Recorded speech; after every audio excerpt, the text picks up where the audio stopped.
Welcome to the Taco CHOMPionship Tuesday edition of Snowman in the Morning. Glad to have y'all with us, and thank you, Iron Eagle, for that term. And congrats to the Florida Gators, your national men's basketball champions. A great run. We'll get to that. We got baseball to get to. We got the NBA to get to.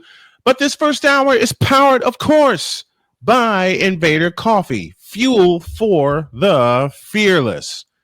The playmaker's the first to check in. He says, good morning. And the same to you, my friend. And congrats to your Gators, dog.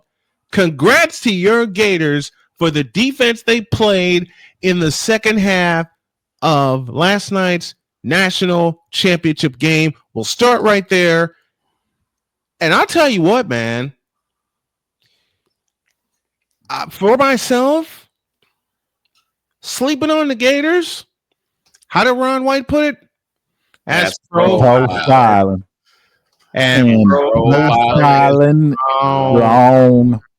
Walter Clayton Jr. and the rest of the Gators roared back from 12 down in the second half and won the national championship on two outstanding defensive plays in the final seconds.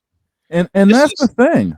You know, everyone was expecting this to be a high-scoring game because look at the numbers that Houston and Florida put up during their runs, and it came down to a 65-63 final. Mm-hmm. Yep. 128 points in 128 points in the final game of the. It's the final game of the season, the college basketball season. Men and women are now put to rest until September, when we start looking at early predictions. They already put out their early predictions. I didn't even look at them. This is I didn't even look yet. Yeah, thank you, Victor. This is how a championship should be. A team that gets a big lead usually wins, but Florida said, Florida said, I'm not done yet. Listen, I'm not done yet. The Florida Gators and the Houston Cougars played that championship game last night for a reason. That's how college basketball should be.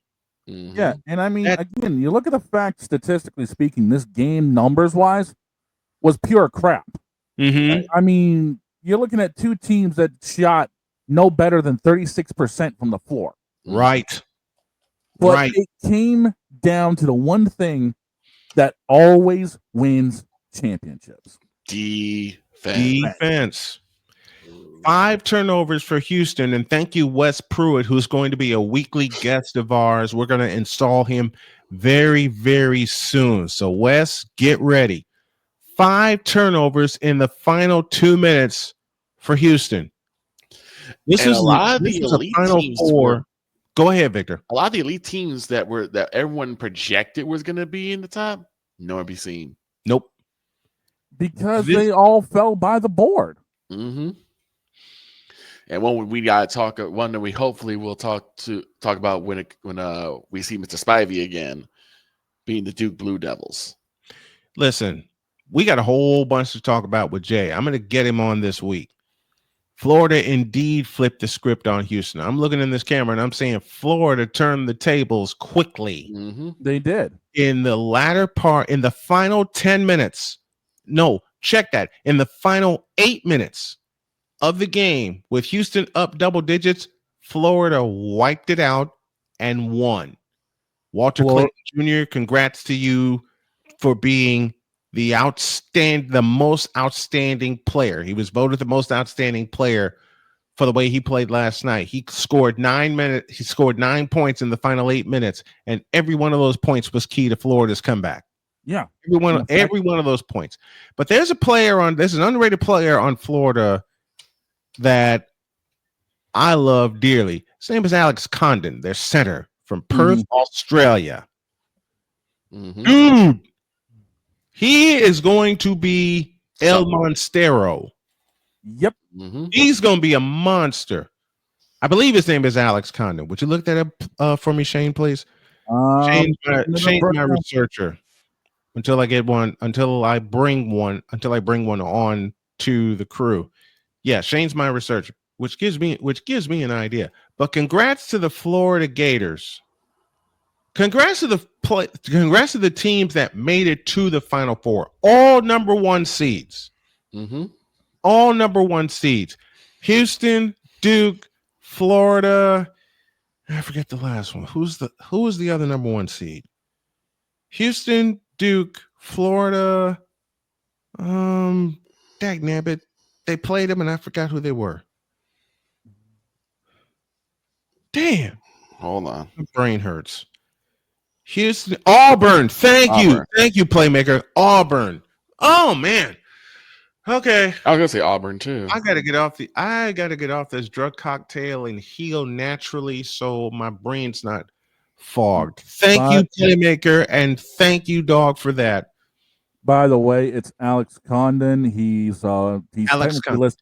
technically listed as a forward, but yeah, he ran as center. He's the 5. He's the pivot. Yep. He is the pivot. Yeah, they ran a 3 guard, 1 forward, 1 center. Mm-hmm. And yeah, that game, like I said, came down straight out to defense right at the end of it because Florida shot 40% from the field. Houston was sitting at 35. Yeah. Neither team exceptional from 3. Mm-hmm. I'm going to tell you right now where Florida definitely outdid Houston was at the stripe. Yes. 9 of 14. Especially during the run in the second half. Houston 9 of 14, Florida 17 of 21. 17 of 21. You make your free throws, you win. Mm-hmm. Period. Florida made their free throws, and the best defensive play was by Walter Clayton at the end of the game, where Houston couldn't even get a shot. Right. Houston Florida couldn't even get a shot. Florida lived up to their mascot with the Gator clamp at the end. Yeah, they clamped Gator him. roll. They clamped him. Okay, they clamped him. Love it. Love it. Congrats to all 4 Final Four teams. These were the 3 best games of the NCAA men's basketball tournament, period. Yeah. Because each one of those 3 involved a rally from a big deficit to win. Florida overcame a 9-point deficit against Auburn. Houston overcame a 13-point deficit against Duke. Mm-hmm. And then Florida repeated the feat by erasing a 12-point deficit against Houston. Mm-hmm. These were the 3 best games of the tournament. And the fact is, and and thank you, Playmaker, for saying this aloud. I wasn't too impressed with how the tournament was going, and had the feeling all 4 number 1 seeds would make it through to the tournament. But all 4 teams lived up to the billing and to all the pomp and circumstance they put together in the Alamo Dome, especially with the starting lineups. The starting lineups were so cool. Honestly, this was one of the rare times where all 4 lived up to the billing. Yeah, they did. Because there were times throughout the tournaments that we've all watched, and God help me, how long have we been watching it? I've been watching this forever. I know that much. How many times have we scratched our head at one of the 1 seeds making it the distance and been like, they don't belong here? Right. All 4 of them belonged at the end, and they proved why. All 4 of them not only belonged in the Final Four, but deserved it. They absolutely deserved it. For sure. Mm-hmm. How did Jack Buck put it? Pardon me while I stand up and applaud. I didn't expect anything, and all 4 of those teams proved me wrong, because I got to tell you, I was glued to my monitor. Yeah. I was glued to my monitor. My wife came in, God bless her. She came in, looked at the score, and she says, "Are you going to do a wrap up of the games?" And I said, "Yes." She said, "How are you going to do it? Are you going to write it? Or are you going to video it?" I never got a chance to do it, A, because I fell asleep, and B, she posed a very good question, which takes us to a break. And when we come back, I'm going to talk about that, and we're going to sit here and we're going to talk it out. We're going to talk out how we're going to do it for snowman-media.com. That's next. Back in the deuce.